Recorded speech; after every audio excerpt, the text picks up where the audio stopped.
Hello दोस्तों, स्वागत है आप सभी का हमारे YouTube चैनल में। तो दोस्तों आज हम एक्सप्लेन करने वाले 2023 की द ट्रायल सीरीज का एक्सप्लेनेशन। तो दोस्तों अगर आप हमारे चैनल पे नए हैं तो हमारे चैनल को सब्सक्राइब कर दीजिए और बाजू में जो घंटी का बटन है उस पर भी क्लिक कर दीजिए। तो चले दोस्तों चलते बिना किसी देरी के सीरीज एक्सप्लेनेशन की ओर। सीरीज स्टार्ट होती है नियोनिका सिंह गुप्ता से, जिसके पति राजीव को आज अरेस्ट किया जा रहा था। राजीव एक जज है और उसने एक केस के सेटलमेंट में ब्राइड और सेक्सुअल फेयर दोनों लिए थे, जिसकी वजह से राजीव को अरेस्ट किया जा रहा था और वो नियोनिका को अपना साथ देने के लिए कहता है। नियोनिका उसे अकेले में थप्पड़ मारती है लेकिन सबके सामने उसका साथ देती है। यही बात रिपोर्टर सबको चिल्ला चिल्ला कर बता रहा था कि नियोनिका कैसी वाइफ है। अब नियोनिका की बात करें, शादी के पहले वो टॉप की लॉयर थी लेकिन शादी के बाद में उसने काम बंद कर दिया था। राजीव और नियोनिका की दो बेटियां है जिनका नाम अनन्या अनाया है। अब उनके पापा राजीव का वीडियो हर तरफ वायरल हो गया था, जिसकी वजह से सब उन्हें चिढ़ा रहे थे और ये बात वो दोनों भी बर्दाश्त नहीं कर पा रहे थे। लेकिन नियोनिका उन्हें समझाती है जो कुछ भी हुआ है उन्हें उनके साथ डील करना होगा। अब राजीव की सारी प्रॉपर्टी सील हो गई थी, इसीलिए नियोनिका को उसका घर भी छोड़ना पड़ रहा था। नियोनिका हर तरफ जॉब ढूंढती है लेकिन उसका 10 साल का गैप हो चुका था, जिसकी वजह से उसे जॉब नहीं मिलता।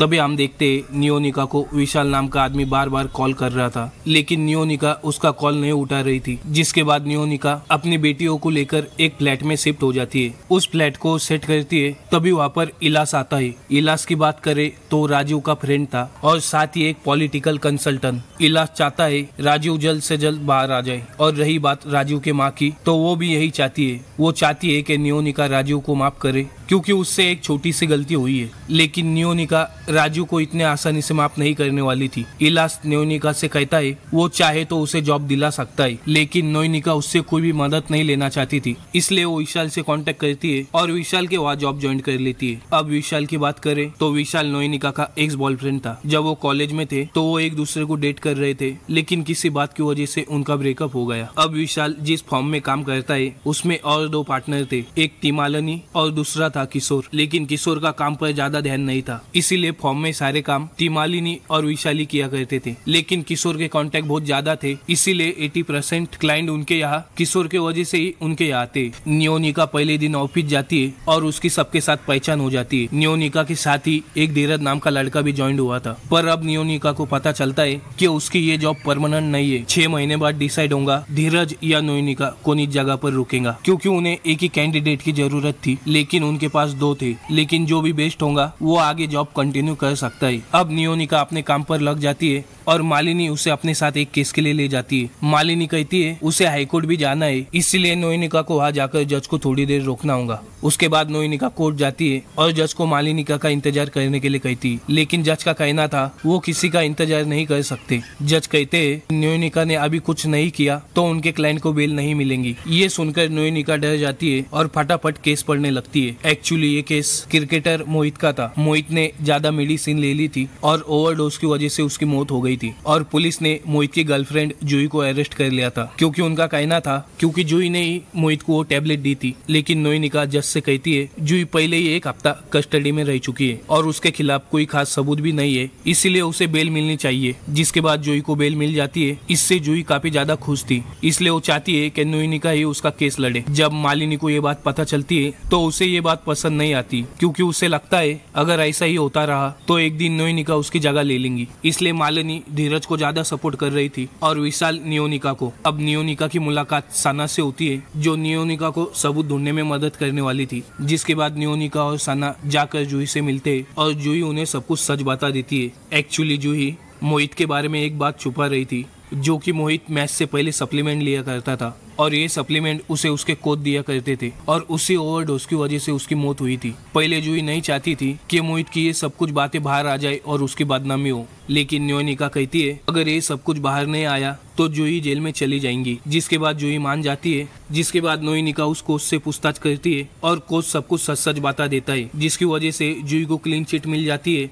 और अब वो आजाद थी। लेकिन रिपोर्टर उसका पीछा नहीं छोड़ रहा था। वो न्यूज चैनल पर ये बताता था कि जूही ने कैसे उसका मर्डर किया और जूही के वजह से ही एक क्रिकेटर की मौत हुई है। वो इन सब बातों से काफी ज्यादा परेशान हो गई थी, क्योंकि उसकी बहुत बदनामी हो गई थी। भले ही कोर्ट ने उसे इनोसेंट बोल दिया हो, लेकिन रिपोर्टर की वजह से वो काफी ज्यादा परेशान थी। वो नियोनिका को कॉल करके बताती है और नियोनिका उसे समझाती है उसे उनके साथ डील करना होगा। लेकिन जूही की तबीयत इतनी ज्यादा खराब हो जाती है कि वो कोमा में चली जाती है। जूही की हालत देखकर नियोनिका काफी ज्यादा ज्यादा गुस्सा हो जाती है और वो रिपोर्टर के खिलाफ डिफेमेंस का केस करती है और उसके मम्मी पापा भी इस बात के लिए मान गए थे और नियोनिका ही उसका केस लड़ रही थी। रिपोर्टर को इस बारे में जब पता चलता है तो वो नियोनिका के बारे में और बुरी बातें करने लगता है कि उसका हस्बैंड किस तरीके से सेक्सुअल फेवर लिया करता था और शायद ये उनका फैमिली बिजनेस है। इसके बाद दक्ष को कोर्ट आना पड़ता है। नियोनिका उससे क्वेश्चन करती है उसने जूही को मर्डरर कैसे कहा। दक्ष बताता है कि जब पुलिस इन्वेस्टिगेशन चल रही थी नियोनिका पूछती है कि जूही के खिलाफ उसे क्या सबूत मिले थे कि जो वो ऐसी बातें कर रहा था, लेकिन दक्ष के पास कोई भी सबूत नहीं था। नियोनिका दक्ष से पूछती है कि कोर्ट ने जब जूही को इनोसेंट बोल दिया था तो भी दक्ष जूही की क्यों बदनामी कर रहा है। जब जूही पे डाउट था तब दक्ष सबको चिल्ला चिल्ला कर बोल रहा था, लेकिन ये प्रूफ हो गया कि जूही इनोसेंट है। ये न्यूज दक्ष ने एक भी बार नहीं बताई और दक्ष की वजह से ही आज जूही कोमा में थी। उसके बाद कोर्ट दक्ष को सजा देती है और उसे कुछ अमाउंट भी देनी पड़ती है और इस तरह से नियोनिका एक केस जीत जाती है और तभी उसे विशाल कॉल कर बताता है कि जूही की डेथ हो गई है। अब इंसाफ तो मिल गया था लेकिन जूही की मौत हो गई थी। एक दिन जब नियोनिका ऑफिस में बैठी थी तो अनन्या का उसे कॉल आता है। अनन्या बताती है कि रजत को पुलिस ने अरेस्ट कर लिया है। अब रजत की बात करें,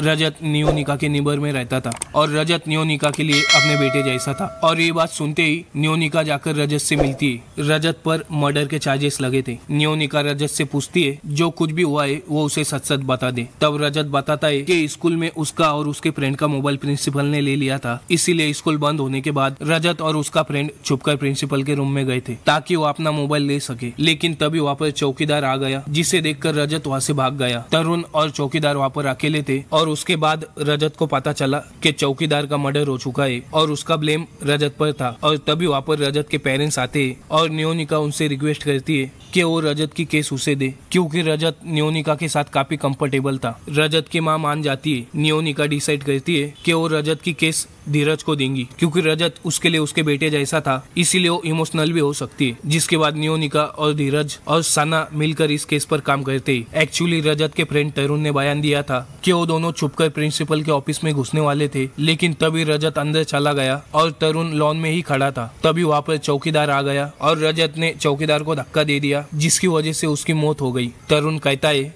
वो काफी समय तक लॉन में था लेकिन रजत वापस नहीं आया। जब नियोनिका और सना रात को स्कूल में जाती है इन्वेस्टिगेशन के लिए तभी वहाँ पर लॉन में स्पीकर ऑन होता है। अब तरुण ने कहा था कि वो लॉन में ही रुका था, वो भी 9 से 9:15 बजे। नियोनिका प्रिंसिपल से बात करती है तो उसे पता चलता है कि रोज 9 से 9:15 बजे वाटर स्प्रिंकलर ऑन होते हैं। अगले दिन नियोनिका कोर्ट को बता देती है कि तरुण झूठ बोल रहा है। अगर तरुण लॉन में होता तो वो भीग चुका होता। तब पता चलता है कि तरुण को एंकल इश्यूज थे और उसी के चक्कर में उसने चौकीदार को धक्का दे दिया था और सारा ब्लेम रजत पर डाल दिया था, जिसके बाद रजत इनोसेंट प्रूफ हो गया था। नियोनिका जब कोर्ट से बाहर आ रही थी तो उसकी मुलाकात शरद यादव से होती है। वो म्युनिसिपल कमिश्नर है और साथ ही तरुण का चाचा भी था। शरद कहता है कि नियोनिका ने तरुण को सजा देकर गलत किया, कि शरद को लग रहा था कि नियोनिका उससे बदला ले रही है क्योंकि नियोनिका के हस्बैंड राजीव को जेल भेजने वाला और कोई नहीं बल्कि शरद यादव ही था। एक्चुअली राजीव ने शरद से ही ब्राउ ली थी और शरद ने ही उसका वीडियो वायरल किया था। वो नियोनिका को धमकी देता है कि फिर से अगर वो उसके रास्ते आई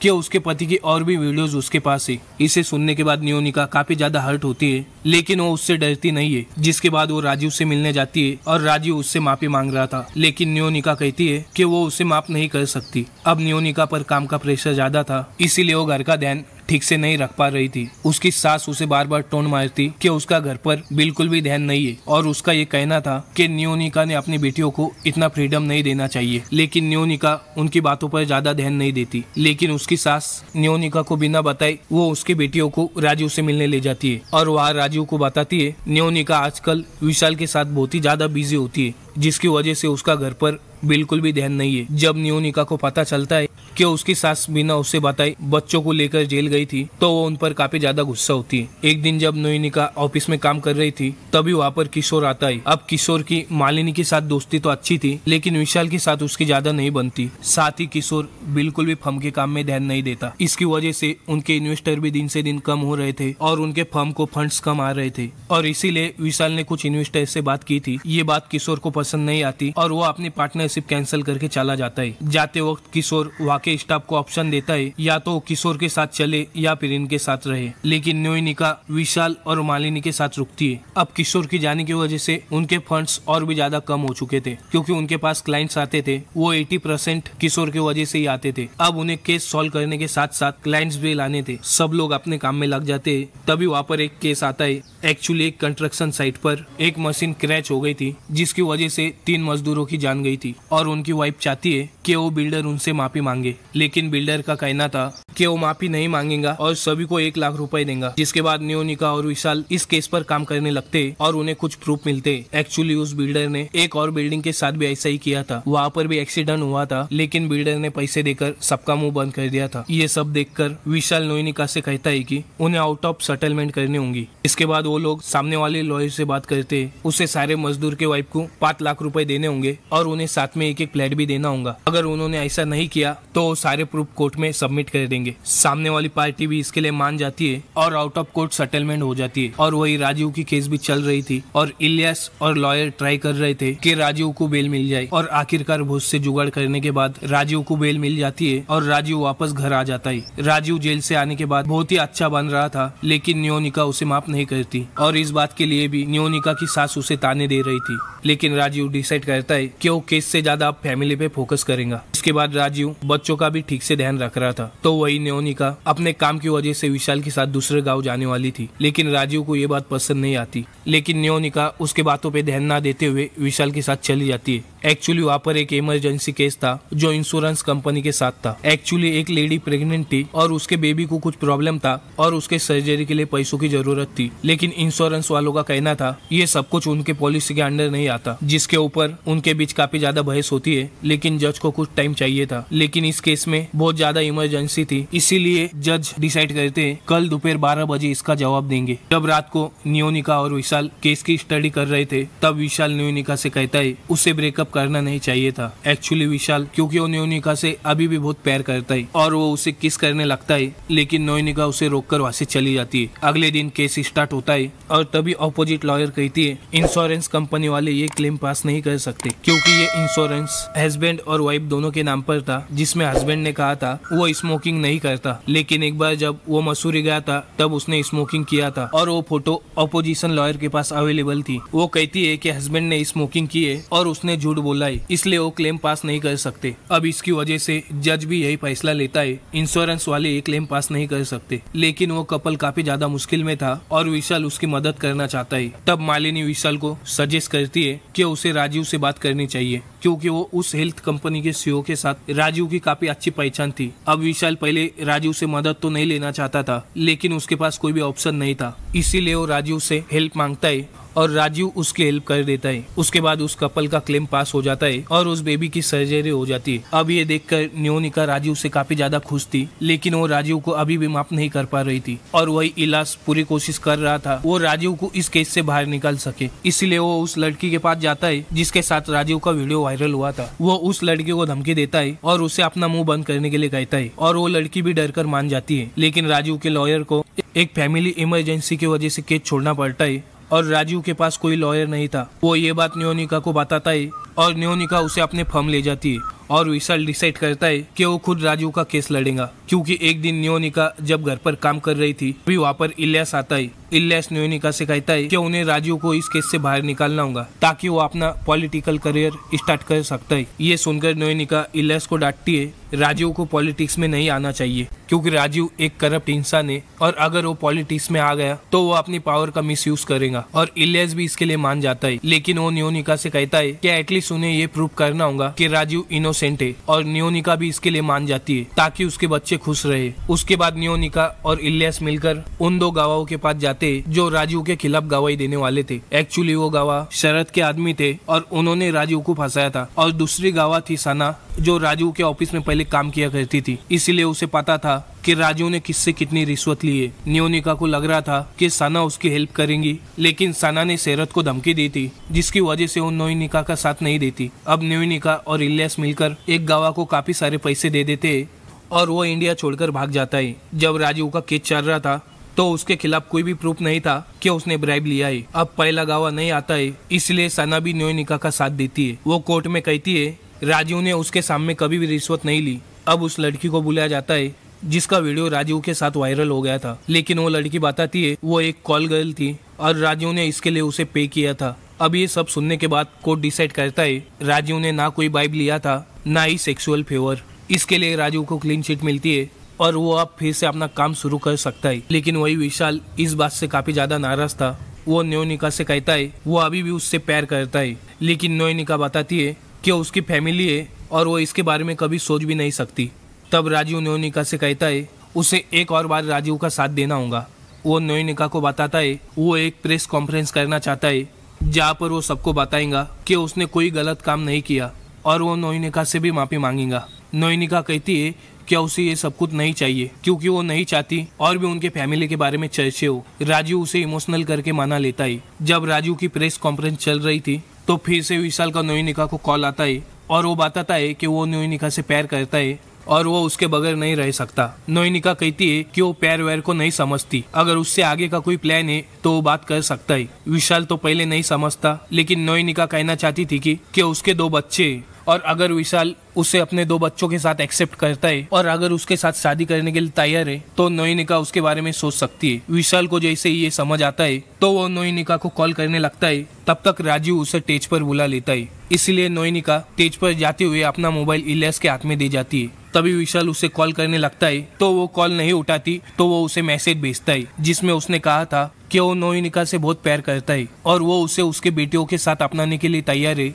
और वो दोनों शादी कर सकते हैं। वो न्योनिका से कहता है कि अगर उसकी हाँ है तो वो उसे हाँ कहकर मैसेज करे और अगर उसकी ना है तो इस मैसेज को डिलीट कर दे। इलियास वो मैसेज को पढ़ता है और डिलीट कर देता है और वही राजीव प्रेस को बताता है कि वो कितना ज्यादा इनोसेंट है और वो आपसे एक नई जिंदगी की शुरुआत करेगा और इस बार वो स्टेट इलेक्शन में खड़ा होने वाला है और इस सब में उसकी वाइफ उसका साथ देंगी। और ये सुनकर न्योनिका शौक थी क्योंकि इसके बारे में राजीव ने कुछ भी नहीं बताया था। अगर राजीव पॉलिटिशियन में आ गया तो वो कोई शरीफ आदमी बनकर नहीं रहेगा, वो अपने पावर का जरूर मिसयूज करेगा और यही पर ये सीरीज एंड हो जाती है। तो दोस्तों कैसी लगी आपको स्टोरी हमें कमेंट करके जरूर बताएं। तो दोस्तों अगर आप हमारे चैनल पे नए हैं तो हमारे चैनल को सब्सक्राइब कर दीजिए और बाजू में जो घंटी का बटन है उस पर भी क्लिक कर दीजिए। तो चलिए दोस्तों मिलते हैं नेक्स्ट वीडियो में, तब तक के लिए बाय।